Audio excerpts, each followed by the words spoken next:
Welcome everyone to Electronic Talks podcast, episode number 4. Today we have a very special guest. It is the DJ and producer Art Alfie. Welcome. Thank you. Very nice to have you here. How are you doing? I'm doing pretty good. Yeah? Yes. Thanks for having me. Yeah, we're happy to have you here. How are you doing in 2021? What are you up to these days? Oh, well, I don't know about 2021 yet. We'll see. Yeah. But 2020 was interesting. Yeah.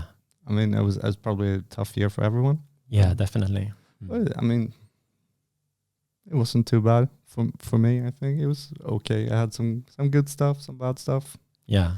2021, we'll see. I'm gonna take the opportunity to make a little projection. Is that what it's called? Okay. Yeah, for sure. I think 2021 is gonna be a wild ride. Really, really. Yeah. I have that feeling too. Definitely. Are you in kind of a productive mode, or what kind of mode are you in? I've been quite productive, making a lot of music. Also started a couple of new projects. I've produced a piano album for like a classical trained pianist. Wow. I'm hopefully going to try to get out here this year, and also been working a lot of my own stuff. I have a lot of music in the vault. I'm going to try to try to get an output for this year. That's perfect.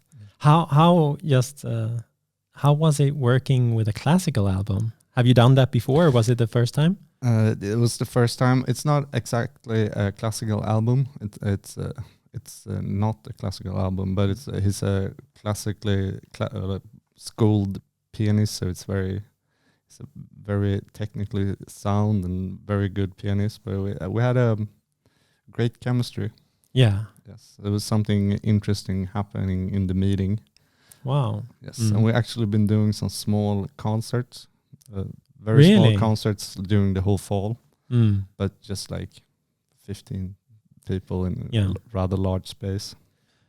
And in those concerts, what were you doing live? Just kind of handling backtracks and effects and trying to make it as easy as possible for me. Wow. And I'm not really on stage. I'm kind of in the background. So what's the name of this pianist if someone wants to find him? Johannes. Excellent.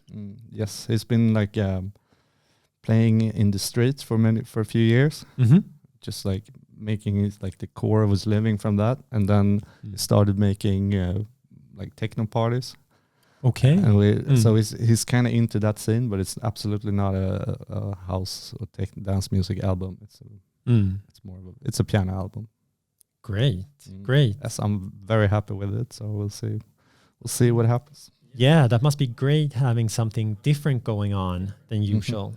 Yes. And speaking of more of a kind of classical background, could you give us kind of an insight of what your start of getting into music was? From the start, I don't know. I think like the first types of music I started digging around in as a kid was more like rock and roll. That went on to like punk and hardcore, and I learned to play guitar back then. And then I had a hardcore band. Really? Called Slacker. Nice. I love that name. And from there on, it went on to hip hop, but I never really made anything then. Like other stuff kind of came in the way, so I wasn't making music myself for a long time. And then I was quite old when I heard like good dance music for the first time. Like I'm from I grew up. I lived in Gävle until I was 16. So okay, I remember hearing Snap Rhythm as a dancer and was just like, wow, this is amazing. Yeah. But besides from that, I didn't really hear any good dance music until I remember there was this tour. I think it was in the 90s around Sweden. Like they gathered a few bands and some DJs and just went around in Sweden. It was called Kalasturnén. Okay, yeah. They had like Bob Hund and Thåström and whatnot. And I went to that, and afterwards there was some DJs from Stockholm playing, and I remember it was just like, wow, what is this stuff? Yeah. But this was also before like Napster and everything, so you couldn't just like get online and like figure out what it was. So it took me a while to kind of navigate. But then from my early 20s, I've been pretty much focused on dance music. Yeah. So when navigating, were you like going to Stockholm, going to record shops, or how were you doing it? And I started to go with like older friends to parties in Stockholm, and from there, and I think the first touchdown was like the tribal progressive scene of the around the millennia. Yeah. Which is still something I'll go back to every now and then. Nice. And from this kind of initial interest, what made you take the turn to become a producer, actually? Was there a specific moment, or was it just something that... I was kind of interested to dig deeper, and a friend of mine that I was living with at the time showed me Fruit Loops or FL Studio. And I just started doing that as sort of a pastime because I thought it was fun. Like instead of playing video games or whatever, I was just playing around with that. But I didn't really have anyone else around me that was into like house and techno, and no one that could really show me anything. So it wasn't until like a few years later I decided to take a course, and I kind of and they taught me like more properly like what it was about, like the technical side of it. So yeah, and it also took me a long time to, when you write music for like a punk band or a hardcore band or whatever, it's like, or pop too, it's a completely different approach. And you kind of, you milk different elements, so to speak. And you can't translate that directly into dance music. Well, you can, but it turns into like EDM or something else. It's like it's a different thing. And that took me a long time to kind of reteach myself. Yeah, I can definitely understand that, coming from classical songwriting and then going into making quality dance music. Yeah, it's hard, and a lot of people underestimate it. I saw Prince a few years ago, and you could tell he did like the intro song, and he was like, "Yeah, I'm gonna do that Swedish House Mafia thing. This is so easy." And I was like, "Oh my god, this is so horrible." Yeah. But then it kind of, then he started doing his thing after a while, and that was cool. But yeah. Yeah, of course. It's Prince, so yeah. So you took a music course and you started producing music, and what happened next? I think in my music, I met, I started working at Landet, a restaurant and club and a small scene here in Stockholm. And I had took care of Landet, like the music side of Landet, for the first few years. And there I met my friend Adrian Lux, and he was making music with a guy called Nils Westerlund, and we ended up forming some sort of trio. Nice. Called Les Choix, and we were actually playing quite a bit there for a while, and like also touring a bit in Sweden, and for a while there I was actually making a living from DJing, but mainly like locally, like playing a lot, and we like drifted apart a little bit musically, for a little bit, and I decided to quit DJing. Okay. Actually, like I'm done with this now. It's been a good run. I graduated my university degree. I went to law school. Okay. And then but I didn't really have any intention to work as a lawyer. I just wanted to get a diploma and then like try to do my own thing. So I started a couple of companies with some friends. And then during this time, I met Rudolf, Mr.Tophat. I met him from before, but he was super young when we first met. I was a bit older than him. Yeah.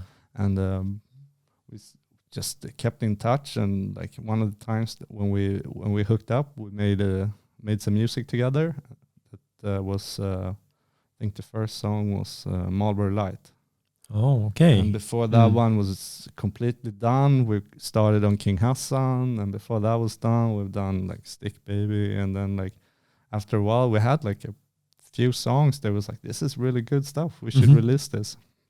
So we just kind of put that out. Actually, we sent it around first to a bunch of labels. no one really picked up on it, even though like they afterwards kind of picked up on it. I see. They came back when Yeah, the yeah, tracks they were were- like, "Oh, I love this stuff." I'm like, "Yeah, we sent it to you as a demo, man." Yeah. But yeah, so we released that, and that just kind of took off for us at that point. And we started touring a bunch, and I sold my shares in the companies that we started, and ever since then it's been all music for me. That was Karlovak. That was Karlovak. Yeah, we started Karlovak just to release those tracks. Yeah. And what would you say? What has been the? That was kind of an explosion for you guys, right? Or how would you see the progression when you started the label and released the tracks? Like how was the response? Just to continue on that. Yeah, it was. It started some. I wouldn't call it a explosion, but it was definitely something organic that was driving it forward. That it was just very well received. Yeah, a lot of people liked it. A lot of our heroes liked it, and like started to get invited to come play in clubs here and there. And and what do you think was the kind of special thing in the collaboration between you and Rudolf or Mr.Tophat? I don't know. We definitely had really good chemistry, like creatively. Yeah. It's hard to pinpoint it. Yeah. I also kind of feel the same thing now with the piano album. Yeah. When it's just like two different people meet, and there's just this creative spark. Yeah. Between that is, I don't know.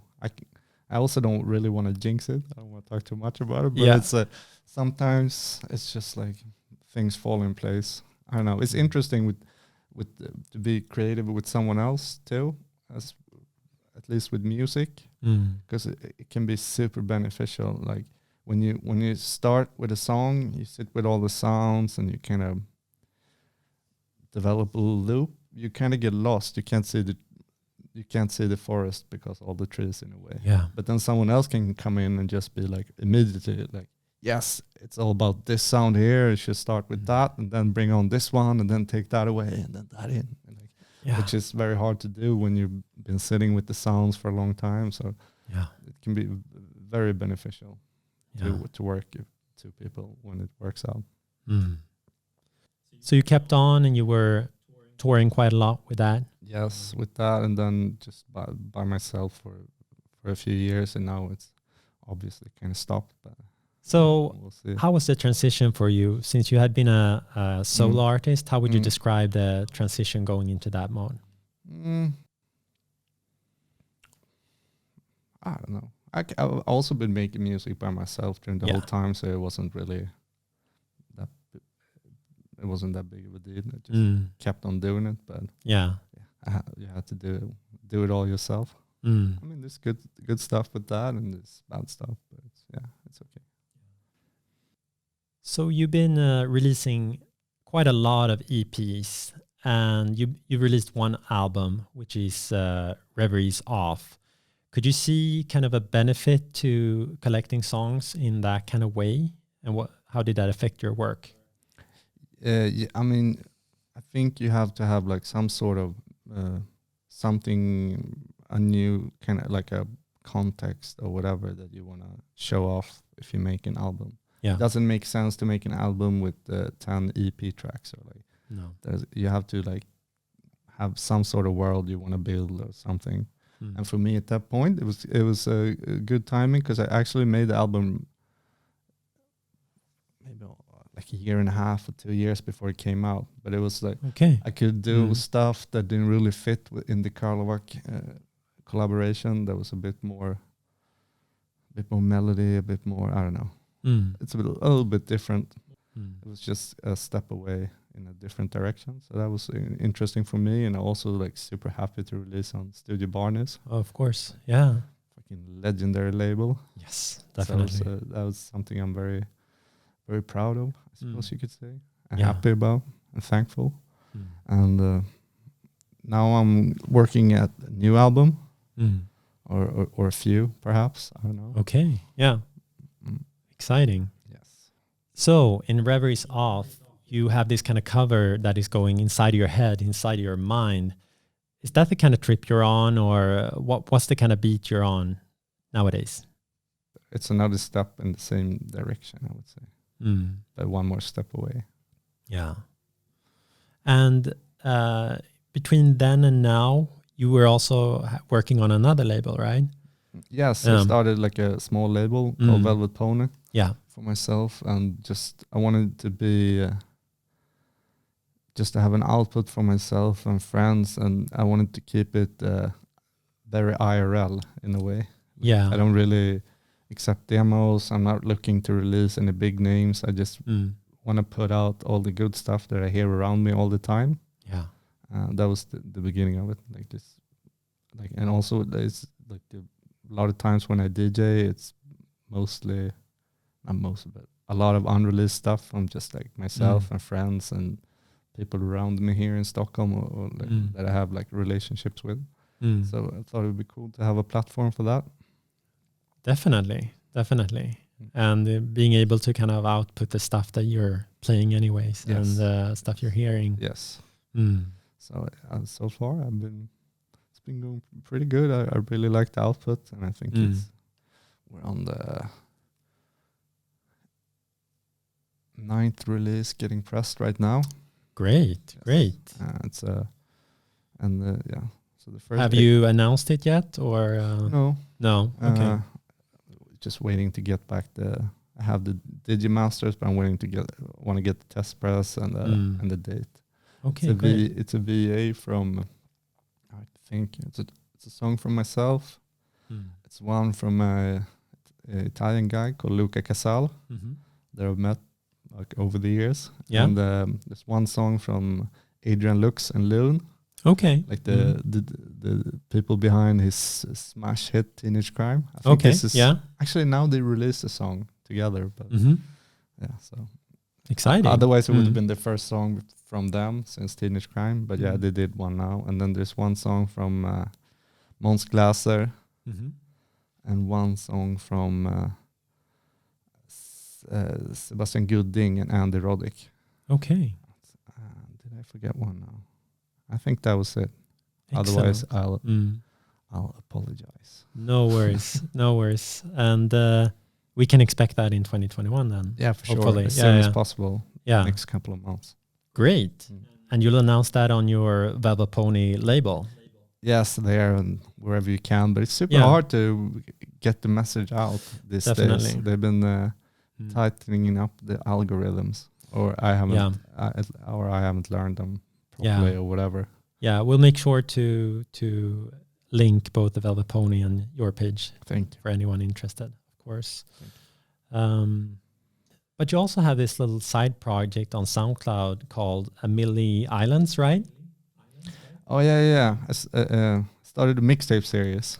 Nice. Yeah, and it's like just what the world needs. Yeah, another mixtape series. Yeah. No, but I've always been making mixes for myself with my own music. It's just like unreleased because it's nice to navigate in your own vault. Yeah. You kind of get a better idea what's good, what's not good. Like sometimes you think of a song in a certain way and you try to mix it in with another song that you think it will work with, and you're like, this is not really that vibe. This is more like that. And it's a good thing to navigate mixes for yourself. And I also think like that it's super unique. Like the kind of you get drawn into the sounds. I'm very happy about those mixes. Nice. Which mixes have you released so far? So far, it's been Luxy, Adam Strömstedt, one for myself, and Lucas Nystrand from Unga. Okay, and the concept is basically it's only your own songs. Yes. And it's unreleased or a mix? Unreleased. Unreleased. Unreleased songs from yourself. Wow.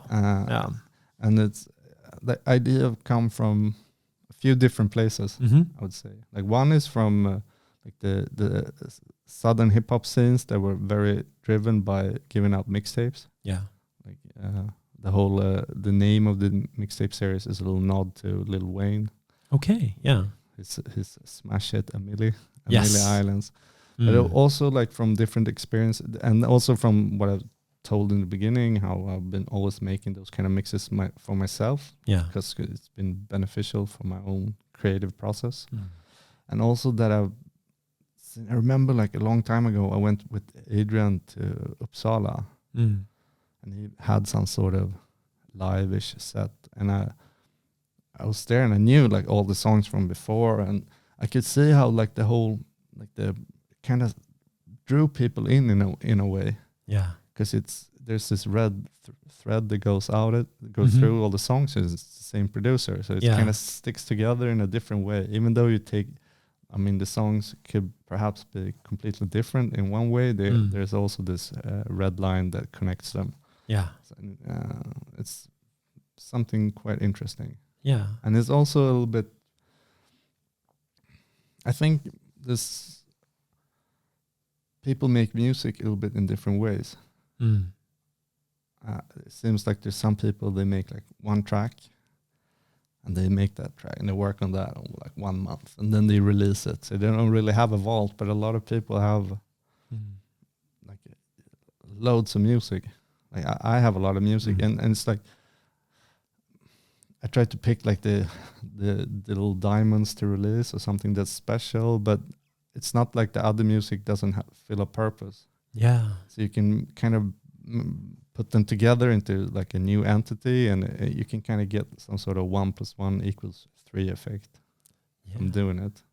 That I think is interesting, and I'm very happy about this project. I'm looking forward to continue it, and it's going to be like all different genres and styles and so forth. And like the first, I think all the first mixes here has been absolutely amazing. Yeah. That it's kind of a different concept from a classic kind of DJ mix, isn't it? Yeah, that's great. Yeah, that was the idea, that even though there's a lot of mixtape series, no one is really doing this. So hopefully it will catch on. Yeah, and it's great, as you say, because often, these producers or artists, they sit on a lot of music that no one will basically ever hear. No, and it doesn't really make sense to release it either. Yeah. It's like you have other stuff, or like it's not, or you're maybe album. Self-conscious about it. Maybe it's like it's not really album material, and you have other stuff for EPs or whatever, something that sticks out more, but it's there's still worth to be heard a little bit. Definitely. So that project is going to go on through this year as well. Yes. And hopefully, as long as I can keep on gather mixes. Exactly. Okay, but why did you add, since milli is this kind of Lil Wayne reference, what's the concept about these islands? I don't know. Because like the artists and their sounds, they're like a little island. It's like one,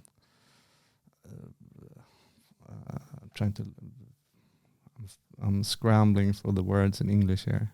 Yeah, no worries. It's like a tydligt avgränsad in Swedish. Like with the, it's you have clear boundaries. Yeah, it's right? like a clear boundary on sound. Here's like, it's like one entity with the artist and the sound. Yeah, it's sort of similar to an island. Yeah, and I like kind of the mental image of that. You're sitting there, a little island or their little thing, and it's kind of one, as you say, like it's one entity. Yeah. And also it's been super fun to look for islands. They remind you of the sound. Exactly. Yeah, so it's kind of a journey for you as well in some way. Yeah. So I was also thinking a little bit about an anecdote I heard about you when you were going to have a child. You were listening to the heartbeat of the child, and you kind of made that into a song. Is that correct? I recorded the heartbeat when we were at the checkup, and just put it in Ableton, and I had a little beat to it. Nice. I made a song of it. Nice. And you never released that? It was just for yourself? It's not released. I played it out though a few times. It's a pretty cool. It's more of a tool. Do you hear? Cool, so it's really, you hear that. Yeah. But it's when they're so small, it's kind of fast and higher. Okay. So it's more of a it's almost eights. I can't remember. I think I pitched it down a little bit though, just to put it on like 4 to the floor. Yes. Yeah.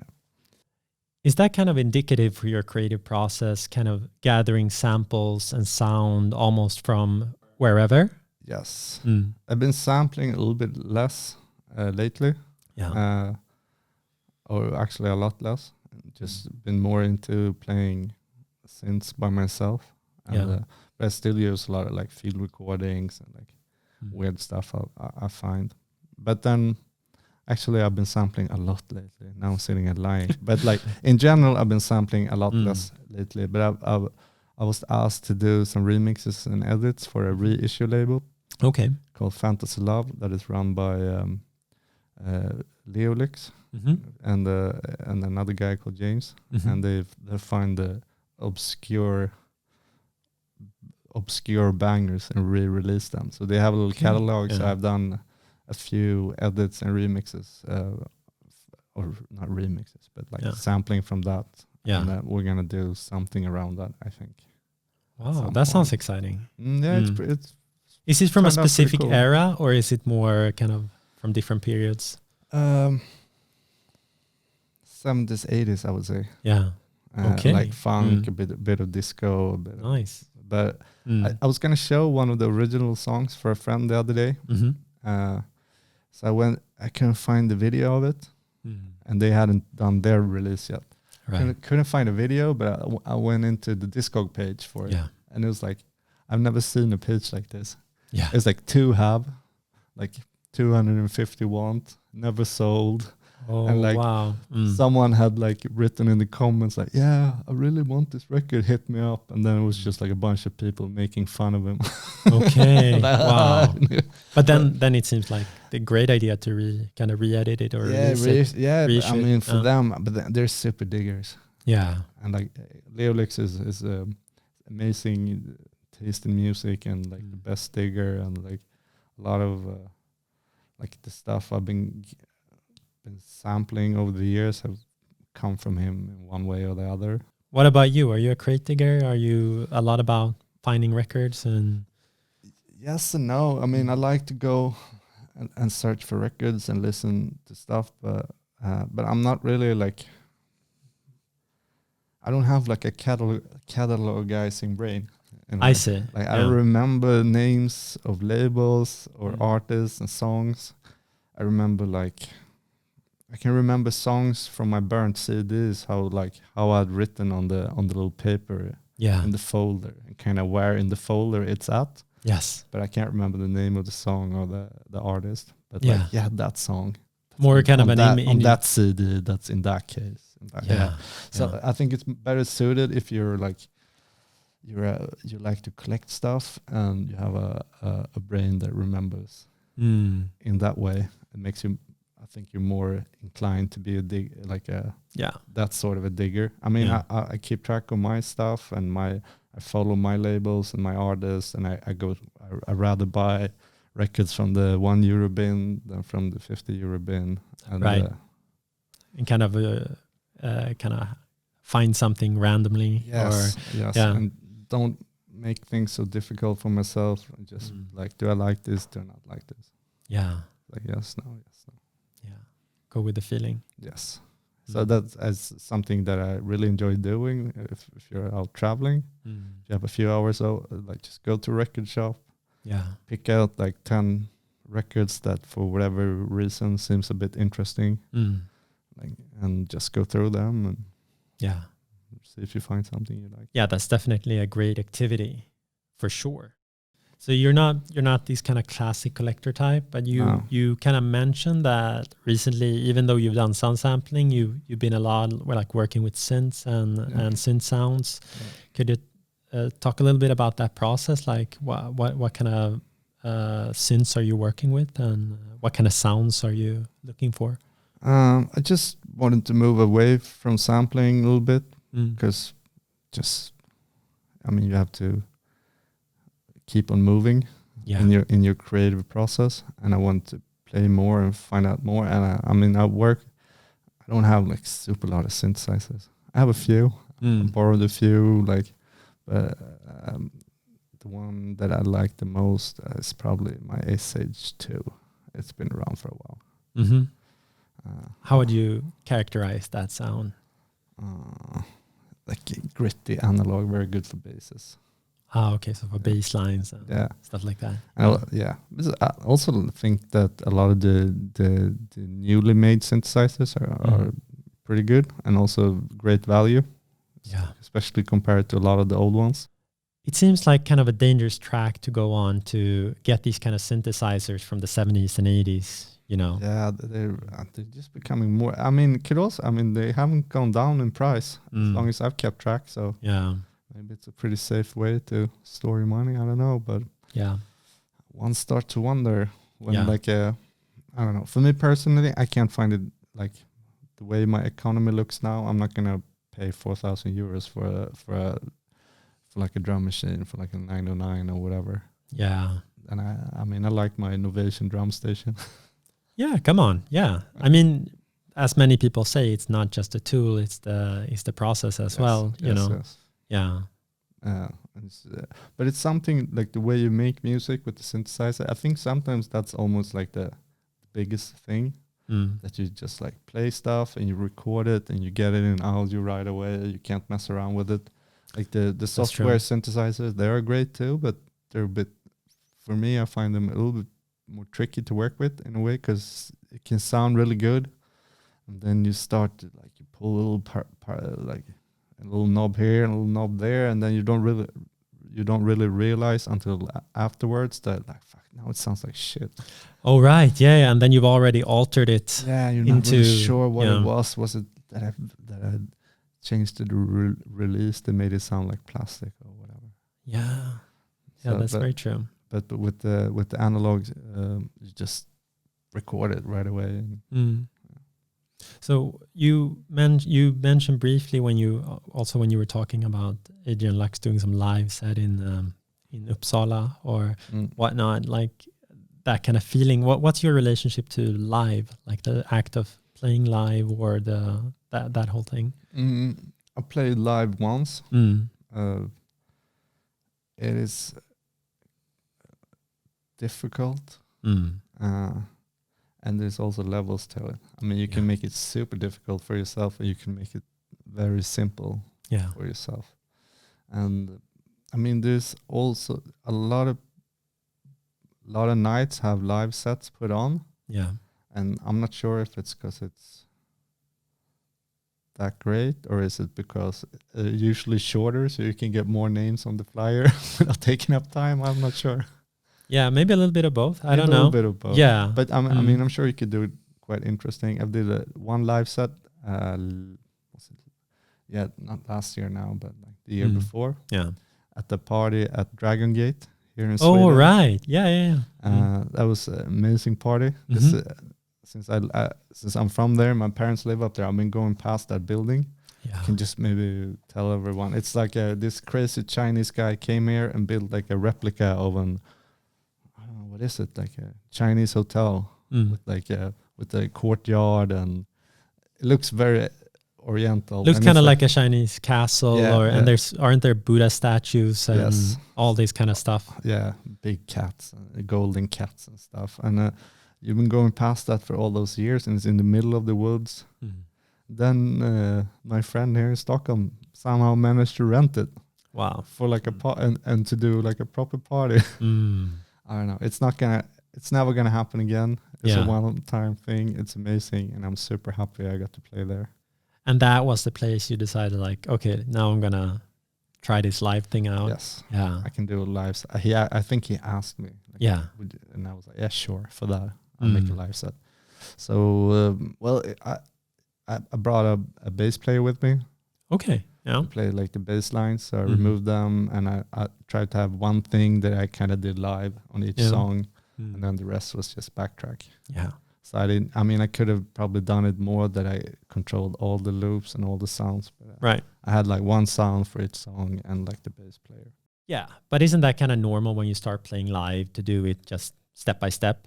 And also, I'm not like a very good musician. If you're a better musician, you could like perhaps play like a super tight bass line with one hand and like fiddle around with something else. But I can't do that. Yeah. Is it something you're kind of imagining trying out more in the future, or do you feel like that's more of a sidetrack for you. Maybe. Yeah. I don't know. I've been thinking about making Art Alfie into an all out live project. Oh, really? I don't know. Oh. And try to, or maybe turn it into a band, but we'll see. Going back to your roots in some way. Yeah, a little bit, and just let that be that. Yeah. But yeah, maybe not. We'll see. But you seem to really appreciate this kind of interplay between people. Also, when producing, but as you say, like you bring in a bass player, or yeah. Of course, I mean, you can complement each other. And I mean, I'm not really a super skilled musician at all, but I mean, I have friends that are. Yeah, right. And I also think there's, I'm actually actively trying to not learn too much music theory. I see. Yeah. Because then you can kind of be in another realm when you're creating. But it's also very good to have like those people with you, like with the piano guy that I've been working with here. Yeah. He's like, he knows all the music theory, but you can tell like when we're trying to find our way, he's kind of thinking, which is good. He comes up with it, but I'm not thinking because I have nothing to think about. I'm just listening and trying to feel. Does this sound good? How's this make me feel? Like when you change between these chords. Well, he's more in like so I think you probably need a bit of both. Yeah. But I don't want to learn too much music theory. I like that kind of approach as well, because it kind of frees you as well, right? A little bit. Yeah. Yes. And it makes you more open, I think. And like you're more easy. Yeah, I think you make it easier for yourself to catch the lucky mistakes when something is really special. That it's maybe something is like completely wrong, or like you never heard. Your ear is not accustomed to it, but it makes you feel good, or makes you feel something. Yeah, definitely. To sum it up, would you say that your relationship to music has changed today if you look back at for an instance, at the Karlovak years? I think I'm more obsessed with it now, since I've been spending so much time with it. I think it's probably the only thing I can. It's not the only thing, but it's the thing I have easiest to focus on and to just disappear in like a state of flow or whatever. Yeah, which I struggle with a lot of other stuff. So I don't know. I just pursued what came easiest for me, I think. Put you in a state of flow. For an instance, you had this period when you stopped DJing. Did you also stop music, or did you always keep it around? I kept it around, because I like to make music. Yeah. Just as a pastime or whatever. I probably always will. Yeah. Because I'd rather do that than to like play cell phone games or watch TV shows or whatever. I just like open up Ableton when I'm at home and just fiddle around with some loops. Definitely. It's just where my mind goes. I suppose you could say. Yeah. So I'll probably always keep on doing that for sure. One way or the other. One way or the other. Yeah. But for now, you're looking at the upcoming year, the upcoming releases. Yeah, I have nothing set besides the VA on Velvet Pony. So besides that, nothing is set in stone, and I'm still kind of gathering, sorting out, like trying different combinations of songs and like different sounds. What do you want to put out? Yeah. What do you want to like load the gun with or whatever? If it's an EP or an album. Or and what kind of EP could be interesting for me now. And I guess also thinking about labels that can be suitable for that kind of sound. Yes. Yeah.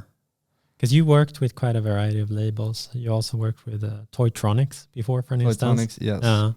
How did that come about? I think they emailed me and asked.